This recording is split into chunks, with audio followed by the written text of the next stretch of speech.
Tak payah buat video panjang-panjang. Satu suap je. Satu suap je. Kalau orang tu bagi consent, why not? Ya, netizen pun kena faham juga. Mana tahu yang orang yang record tu kan, dia dah minta permission. Can I post this on YouTube or on TikTok? So kalau homeless tu cakap, tak tahu lah homeless ke apa lah cakap yang okay can. Means apa Zan cakap, dia dah kasi consent, so why not? So mungkin yang dia kata no cannot, tu yang dia ambil balik. Correct. Maybe.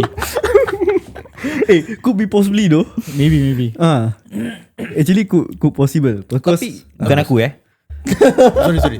Tapi pasal pada aku apa-apa sekarang influencer sekarang, apa-apa diorang buat, diorang mesti kena ambil video. yes, correct. Pasal video tu lah diorang punya sesuap nasi. Sesuap je.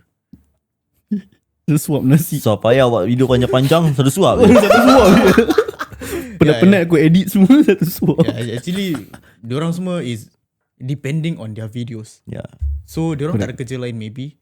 Diorang punya kerja is online, jadi influencer. So apa-apa diorang buat, diorang mesti kena ambil video. Okay.